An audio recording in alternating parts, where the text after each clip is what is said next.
half in the bag. Ladies and gentlemen, the President of the United States.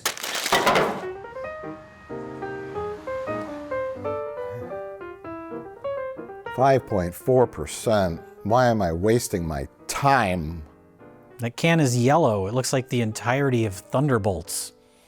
That whole movie was just yellow and gray. Movies are back, baby! An original movie's a box office hit. The re-release of Revenge of the Sith is the highest grossing re-release of all time, and the Thunderbolts exists. The prequels are back, baby. And they're being looked at in a new light. Not by us. Who are you and where am I? Oh, we're in Mr. Plinkett's house. We're here to talk about films. Films. 2 of them. 2. Classic half of the bag episode. It's like it's 2011 all over again. Right, The only baby. difference is that now everyone defends the prequels. We've been gone a long time. We back now. Movies on the big screen are back! And there's no end in sight to this runaway money train. The first film we watched was Sinners. This first much-needed hit of 2025 after the Minecraft movie's $2.7 trillion haul, of course.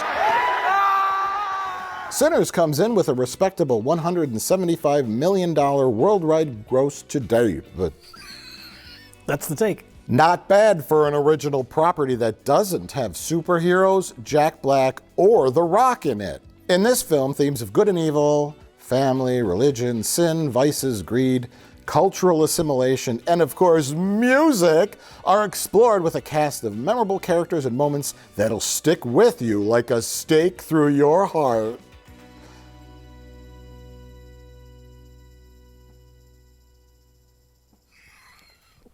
The fuck is wrong with your brain? So we saw Sinners and Thunderbolts. Yes, And yes. We watched Sinners because we did a video recently where we talked about box office and how original movies were just kind of like appearing and disappearing in the theaters. And we released it on the day Sinners came out, which was an original shot on film, original movie set for IMAX, a big movie theater going experience. It's like the Avengers, but not at all.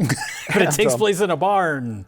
And get them back to the theaters and watch this. And I think half the world said, whoa, this video is going to age like spoiled milk. Yeah. This movie's going to be huge. And That's people not seeing the forest through the trees. or not watching our whole video because we acknowledged that movie came out. We didn't know how it was going to do. We heard it had a $90 million budget. Could have flopped, but it was a well-reviewed movie and had a huge opening weekend, and it has legs. Huge second weekend too, yeah. Not long legs, but it had legs. It seems I wore my long legs today. So it's doing well. It's surpassed its budget, and it's critically and audience-wise a certified hit.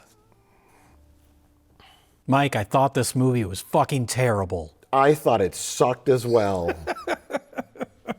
Why don't you take a bite out of Sinners? Let's bite into this. Sink your teeth. This is a film you could really sink your teeth into. I might have a hot take. I don't know. Maybe okay. it's more of a lukewarm take. Yeah. I liked the movie a lot. I thought it was great. I loved it up until it became a vampire movie. Oh, yeah. And then I only liked it a lot. Yeah, that's not really a hot take. I kind of had the same, feeling where I was really enjoying it. There's so many, it's well made, of course. Everyone's talked about that. They've shot it on IMAX, shot it on film. My hot take is that the cinematography's ugly. Is it just too dim? Yeah. It's very contrasty, though. I would say something Every movie looks ugly now. Well, Thunderbolts, I would say, is visually ugly, but that's because they didn't use any lights. Every movie looks like a mud fest. No, I would say Sinners is very contrasty. It's very dark, but it's lit in a different way. It's lit in a cinematic way. It's appropriately lit for the subject matter. Yeah. And the Thunderbolts should be a little more brighter and colorful, I guess, at moments, but everything shouldn't be like a muted gray mess. Everything's just gray. It's like Saving Private Ryan. All these movies. Every movie looks like Saving Private Ryan. But Sinners, beautiful as shot composition. I had to look it up. I was like, was he influenced by John Carpenter? And I found an interview where he says specifically The Thing, because there's that scene where they're all in a circle and then they all eat a little bit of garlic to make sure that none of them are vampires. I was like, oh, it's just like the scene in The Thing where they're doing the blood test. And just great framing of all the shots too, especially the second half. That's where I was thinking of John Carpenter. You have your group of characters stuck in a location and a threat's outside. The Thing, Prince of Darkness. Just the way he like staggered the positioning of all the characters in those widescreen shots. Oh, yeah, yeah. Beautifully made movie. But when I say that I don't like the vampire stuff as much, that's kind of what I'm talking about, in that it happens, it's not even halfway through. It's like the last third of the movie only is the vampire stuff. And the movie's done such a great job, like establishing all these characters and kind of living in the scenes, not rushing through anything. So once the vampire stuff happened, it all just felt a little too rushed. Well, the vampire part, the whole, that contextualizes the entire movie, because the movie is very obviously about many broader, bigger topics. And the vampires are metaphorical in a way. It's not really a vampire movie. And so if you don't, we'll get into that. But if you don't have that element, then it just becomes like a drama about racism in the South. And it takes place in the South during Jim Crow, which is, segregation. There's a lot of our characters, Sammy, cornbread. They're sharecroppers. Which is like basically the white man is keeping them down. They are free. They are running their own, sharecropping business. But they get paid, but they get the wooden nickels. So they're being basically still repressed by the racism of the South and Jim Crow and all that kind of stuff. And you have the two brothers, Smoke and Sack, who escape that and go to Chicago. And Chicago is a literal place, but it's also sort of like metaphorical for giving in and leaving your community, get into, greed, money. Money's a big crime, thing in the movie, yeah. And they kind of like the evils of society that their community is trying to avoid or recover from. And they go and they get I think they steal money from the mob because they steal beer and wine, and they just go run amok in Chicago. They're gambling, they're running brothels and running with the mobs and stealing things, and they just want to make their way. And I forget which. I think Stack is the more like assertive and mean character, and Smoke is a little more. Well, he's the one with an estranged wife. He had a baby that died. So yeah, he's the more kind of sympathetic one. Kinder. I don't know. He's the one who takes the wooden nickels. Stack is more. He leaves the Mary is her name. Steinfeld. Haley right? Steinfeld. Yeah. He kind of jilts her. Says, "I'm out." He doesn't even care. He's very selfish. They're not good characters. They are corrupted, and they try to corrupt Sammy, who is their cousin. He's a young guy. His father's a preacher. Preacher boy. And but anyways, their whole thing is money is power, and family, community, culture, all that kind of stuff. They don't care that much about it. They just want to exploit it. They want to become powerful. They want to do that. So that is the evils of the movie that they bring back to their town. Where the vampires come from, it's never really said. The one just kind of appears. Well, it starts with just the one. Yeah, we don't know where he came from. He literally falls from the sky. Yeah. That first shot of him, he jumps into frame. There's the mysticism surrounding the musician that can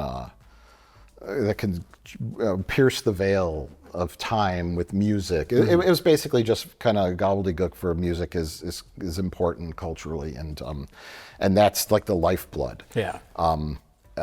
And that's what you don't want to be the vampire fangs to get into. And that's generally the whole idea of the movie. A little more complicated than that with the vampires too, because it's not just like, it sounds like you could do an overly simplistic version where it's just like, yeah, all the white people are vampires. Right. But the fact that the main vampire, who that guy was great, that actor, the fact that he's Irish, he was turned into a vampire a long time ago. Irish have a history with bigotry as well. And the fact that he's also a musician. It's almost like he's trying to like assimilate other cultures to get a little bit of his humanity back. So that idea of like, yeah, cultural appropriation or cultural exploitation, taking something that's a part of someone else's culture and just sort of assimilating it and like watering it down. Yeah, that's what vampires do. That's what they're like the Borg in the Star Trek. It's sort of, that in itself is sort of metaphorical to America, the idea of the melting pot and cultural. Yeah, well, that's the interesting thing too with him, is he talks about like, race doesn't matter out here. Come out with us and we'll all sing and dance together. He makes it sound like a good thing. And there's maybe even a part of him that his intentions are good, but he's just been a vampire for too long. Yeah, when then they're all dancing, but they're dancing to an Irish song in that big circle. It took its time to set up all the characters, going around, getting the band back together, kind of stuff, getting all the characters in place, and then the big moment is when Sammy gets to play his guitar. Yeah. And the literal barn burner scene. Yes, and which is fantastic. I was not expecting that at that point. I was like, okay, what's all the fuss about? This is a pretty well made movie, but it's very laid back. It's very laid back, and then that scene happens where he pierces the veil with his music, and then you get all the black music from different centuries, different continents, and 80s breakdancers. Yeah, it's great. It was such a great scene, and then I kind of get what you're saying about the vampires, but it's like you could go exploitive schlocky vampire movie that takes place in 1932 Mississippi, and vampires come, and then it just turns into a vampire movie. Or you could do period racial drama, and then he went like this. Yeah, I mean, obviously I like the kind of metaphor of it. I like that it's a thoughtful movie that also happens to be about vampires. To me, it's just like, it was so well paced up until then.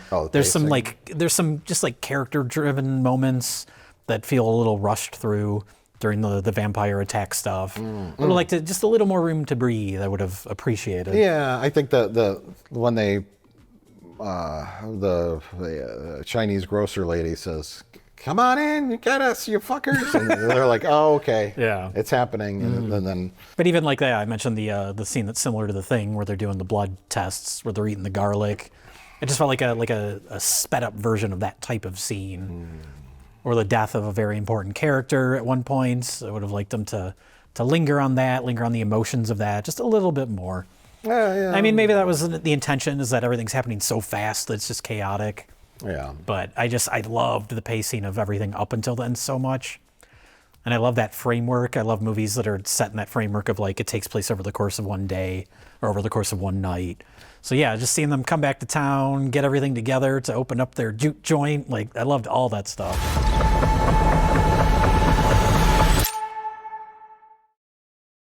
And the end credits.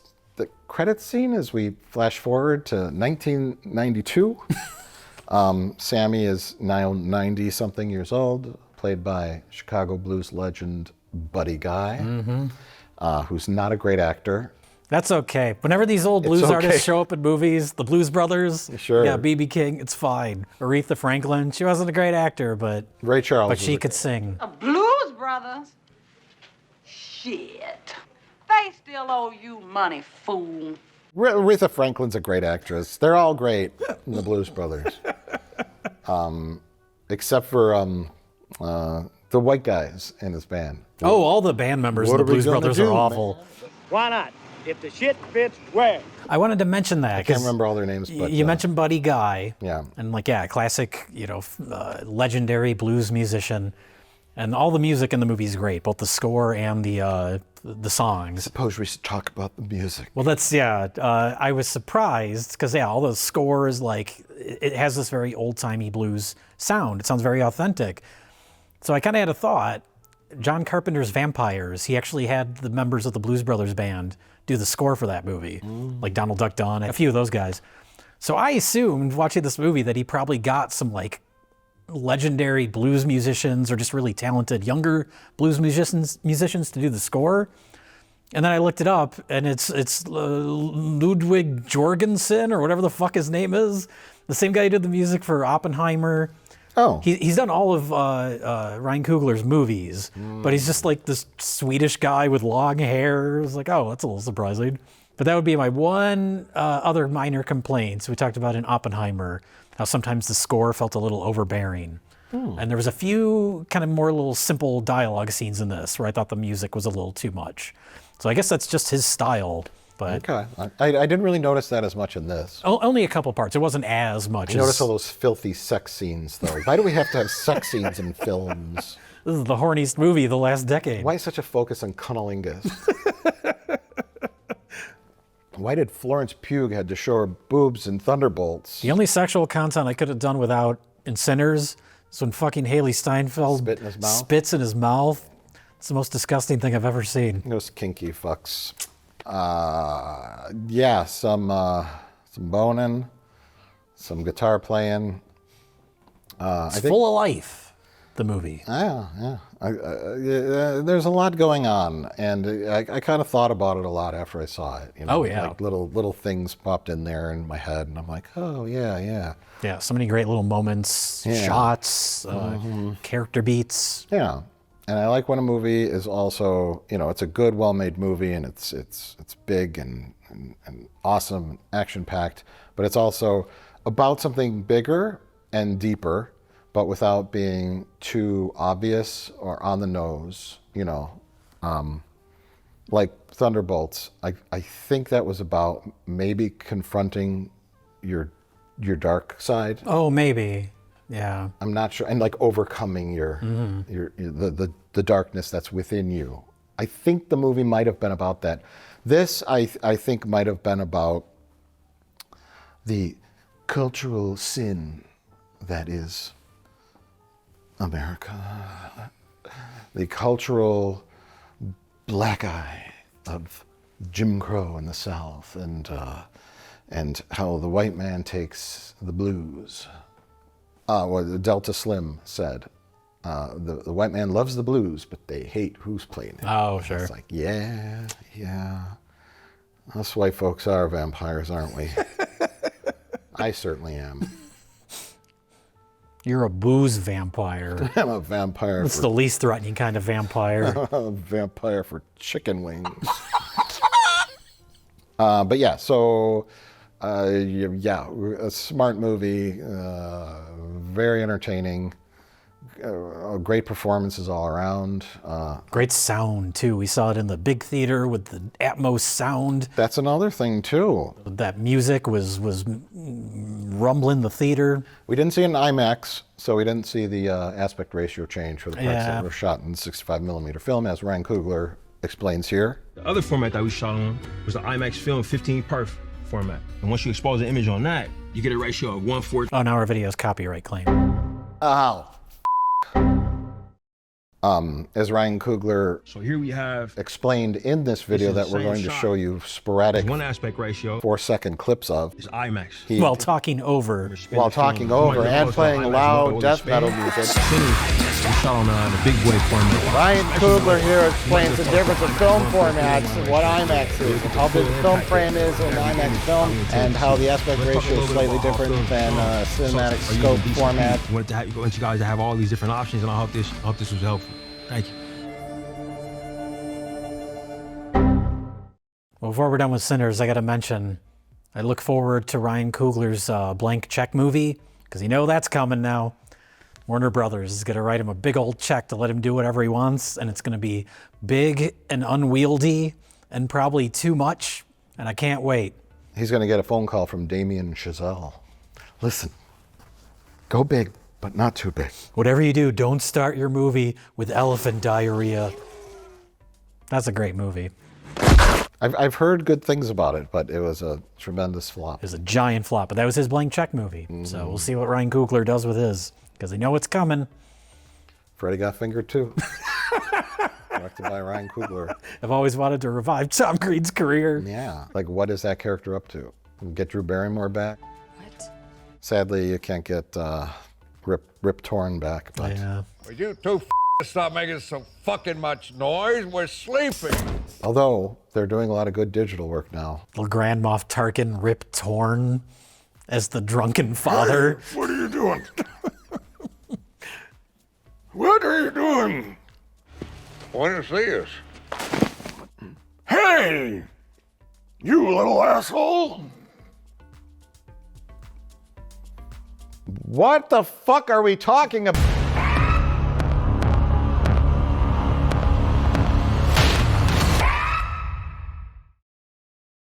I should point out before we get into this, speaking of our box office video, Yes. there was a whole section of that video that I cut out.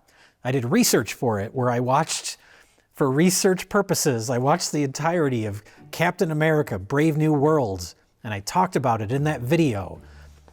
And I got so bored listening to myself talk about the most boring movie I've ever seen that I just ripped it out of the video. Captain America, Brave New World is like watching nothing. Elena, being a hero, there is no higher calling. Yeah, we decided to watch Thunderbolts. I don't know why, because, hey, you know, we're entering Phase 9 of the Marvel Cinematic Universe. They have released trailers for the Fantastic Four, third time's the charm? Or is this now the fourth time? If you include the fucking Roger Corman version, of course.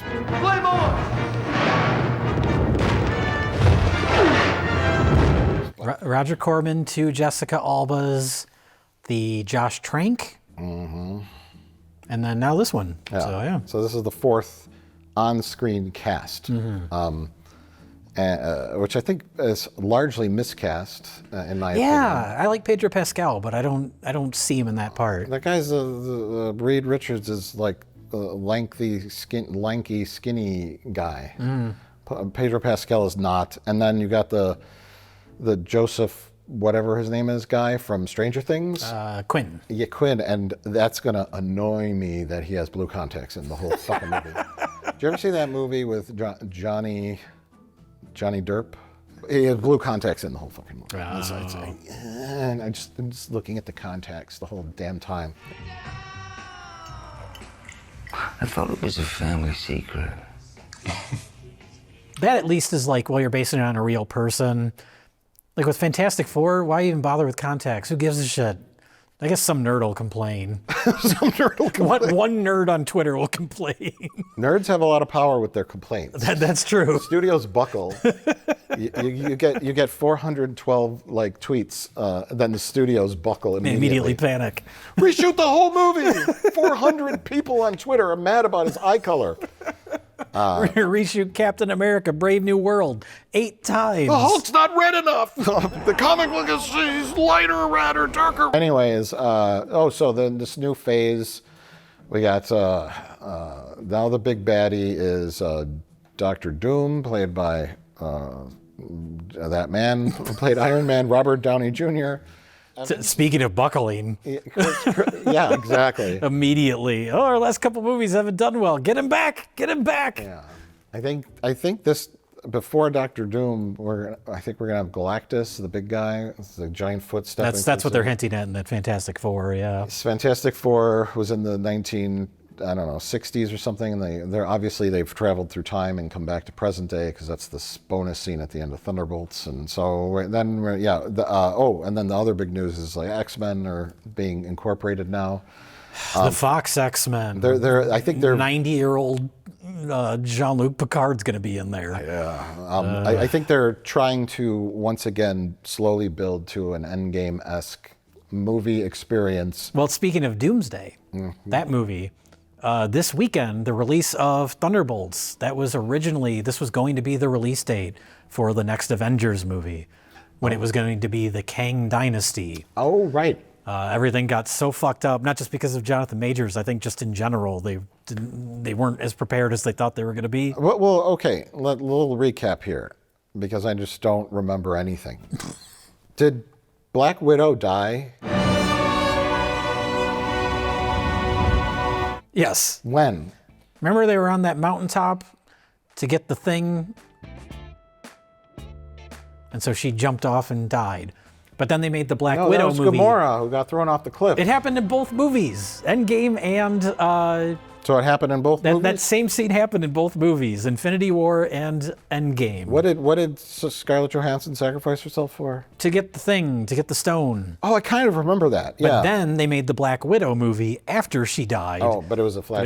It was a prequel. Okay, that's why I'm confused. That's where we're introduced to Florence Pugh and the whole family. Yes. I remember the Black Widow movie for some reason. Well, I mean, you saw it more recently. Yeah, I don't remember the plot. I just remember David Harbour and Florence Pugh and Scarlett Johansson were running around in the... And Rachel Weisz, who wasn't in this. I don't know where she's at, that character.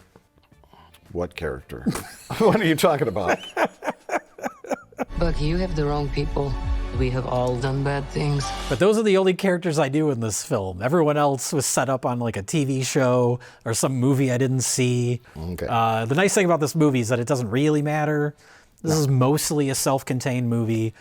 I know all the characters are from other things, but they're all introduced well enough in this where it doesn't really matter if you don't know them. Yeah. I've never heard of the faulty Captain America guy. He was on the Captain America and the Winter Soldier show. Okay. I know that. I didn't see it. Let's go Wyatt Russell. Wyatt Russell. I like him better than regular Captain America.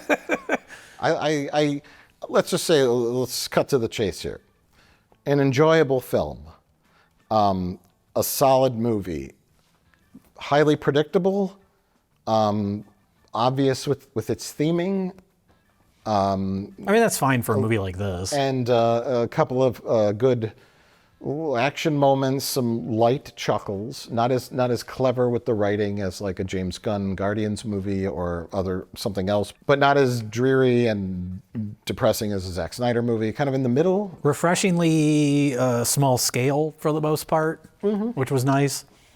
Yeah. The most exciting action scene was just a couple cars driving down the desert road. Yeah. That was a fun little sequence. I like that it was kind of scaled back and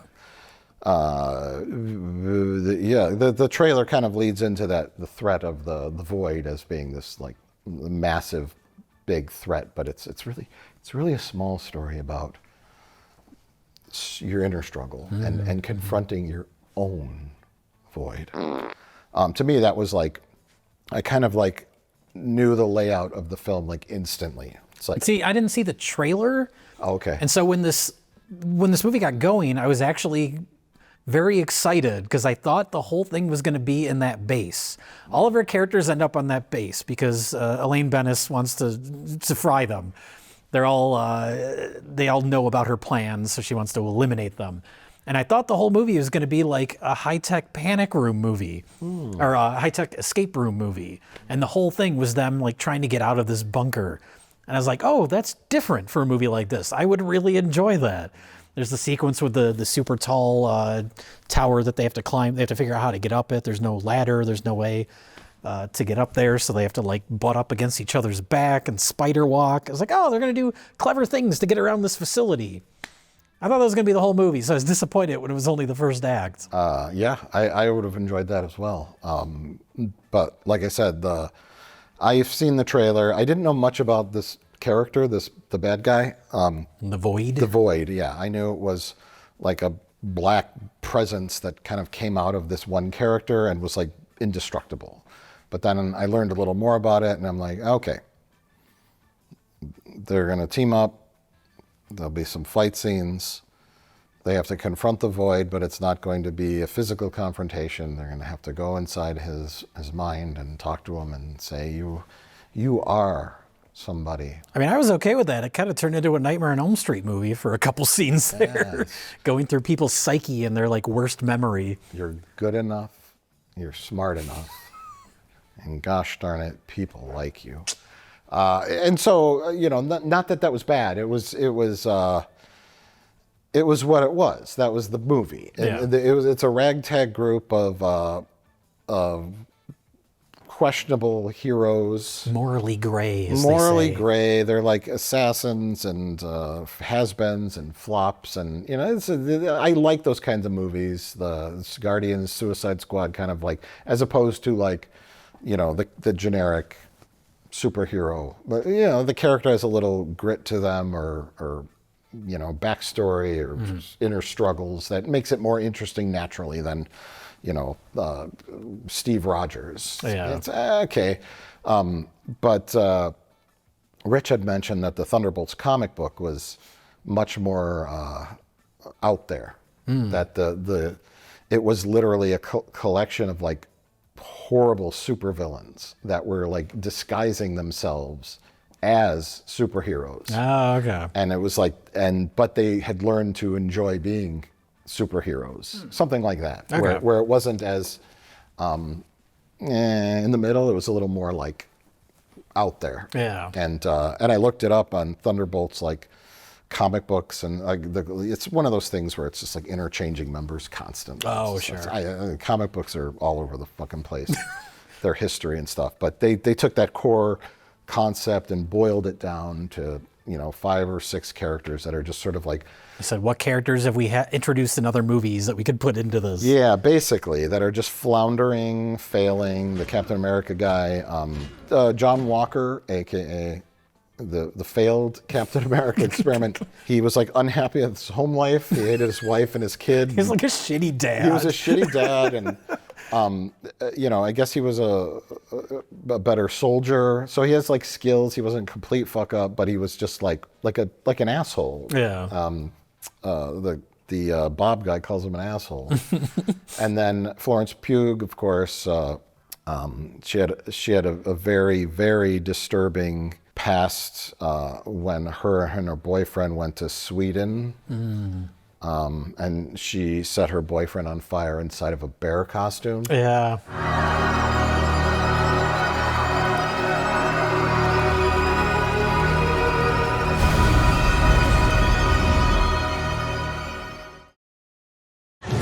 Stay out of my way. I mean, at least it all felt like one movie. That's what I remember about that Black Widow movie. They hired like indie filmmakers to make it. And like also all the little like character-driven scenes were kind of nice and intimate, but then it would cut to this giant action that felt like it was Right. made by somebody else. Yeah. This at least felt like a generally cohesive movie. It didn't. Nothing stood out as being like out of place or overly long or indulgent. It wasn't trying too hard to be funny. Maybe Yeah. David Harbour a little bit, but No, he was the comic relief. There was fun quips, and it was all very just good. It didn't blow me away, and it didn't annoy me. It didn't overstay its welcome. It was enjoyable. I'm generally more open. Has a pulse. It's yeah. Again, unlike Brave New World. Okay, I mean, That might be the worst Marvel movie I've seen. Because it's just nothing. The other ones, there's a little personality here and there, some likable characters. That that's the movie's, serious stuff. it's just nothing You there. just like the funny Marvel movie. It doesn't have to be like, there's dark moments in this movie that didn't feel out of place with the funny moments. It's balanced pretty well. They kill a little kid in this. Yeah. That's part of Florence Pugh's backstory. Twice they do, at least temporarily. Well, the one comes back, but yeah. I thought those people were just smoked to dust. That was a cool effect. I liked Yeah. that. It was so quick. It wasn't like when everybody like dissolves in Infinity War. Yeah. It had just like a kind of surreal look to it. The concept of a bad guy that's just nothing but just black with 2 white eyes that's just like flattening everyone is kind of horrifying, nightmarish. But that was nice because that led to, it wasn't just city destruction. There's a little bit of it to set up that our characters are now trying to work together. Yeah. And then it gets more mental, internal, with going through these little kind of surreal landscapes of people's like worst memories, worst experiences. Yeah, This is a nice little creative twist that's Bill and Ted's Bogus Journey for a little bit there. when they go to hell. Dude, what? Have something new! Her character with her past And then him and his trauma with his wife-beating father. It was just like almost stock, but in a strange way, enjoyable and kind of comforting because I wasn't frustrated by the mess I was watching on scene. Sure. It was just nice, and the through line was there. The beats were all correct. The action sequences were scaled back, effective. The guy who directed Robot and Frank delivered a solid. I'm glad he got to make another movie after spending the last decade just making TV shows. Why him? Because he's a guy that you can put in charge of this movie that'll do a competent job, and that's all you need. Yeah, that's enough. Yeah, okay. There wasn't even a robot in it, or a Frank. But I think the days of because going back to Ryan Coogler, he did 2 of those Black Panther movies. He, brought a little bit of his own personality and his own style to it. James Gunn is long gone. I think that era of Marvel making movies with more thoughtful or directors that want to have more input into doing something a little more unique. I think we're past that. You need a minute? Nope, let's get this over with. I got shit to do today. A little more color, a little more excitement. Any color. Anything other than gray and yellow. It is what it is. It is what it is. That's the new photography style, Jay. Every once in a while, you gotta stick your head in and see what Marvel's up to these days. And that's what we've done. We've done it. At least Fantastic Four looks like it has a little bit of style to it. It's doing the kind of retro 60s look. That's something. Doomsday especially just feels desperate to me. Bringing back all the X-Men characters from the Fox movies, and bringing back Robert Downey Jr. It just feels like they're... Give me that money. Yeah. I am looking forward to James Gunn's Superman film in July. Yeah. I'll watch that. Yeah. Because I want to see what that's all about. And I want to watch that Superman internal fight happen, the Snyder Bros versus... Oh, God. James Gunn Bros? I don't know. I don't know. I don't think there are James Gunn. There's just Snyder Bros. And the Snyder Bros are going to be upset that Zack Snyder is not still making Superman movies. They're going to be upset for the next 25 years about that. So I'm looking forward to that shit show. That's what movies are now. A shit show where people argue with each other. Marvel Studios Thunderbolts. So, Mike, would you recommend Sinners and/or Thunderbolts? I would definitely recommend Sinners, and I probably would recommend Thunderbolts. I enjoyed it. It is weird, though, because I'll say, I enjoyed Thunderbolts well enough, but at the same time, I kind of would recommend it, but it's I would rather see more movies like Sinners being released by studios than more movies like Thunderbolts. Oh, you feel like you're betraying the original films. I mean, it's different movies made for different audiences, for different purposes. These 2 movies can exist at the same time. It's fine. I'm not upset about anything. But I do hope that studios will hopefully take the right lesson away from Sinners doing well. That's the thing, is trying to find that magical person that has the passion to tell a story, but also has the skill and talent to write and direct it and get away with it. Yeah. I mean, that's why Tarantino movies always do so well. I'd put this movie in that sort of category with a movie I just remember seeing all the last few Tarantino movies in the theater, and now into it, everyone in the theater has been. Oh yeah, of course. Yeah, you can't just magically cook that up. Yeah, it's a rarity. Well, they're already doing Minecraft audience participation screenings. They're promoting that. So, yep. Alrighty, the wrong lesson was learned. It's happening. Maybe that'll lead to audience participation screenings for Sinners, where everybody just burns down the theater.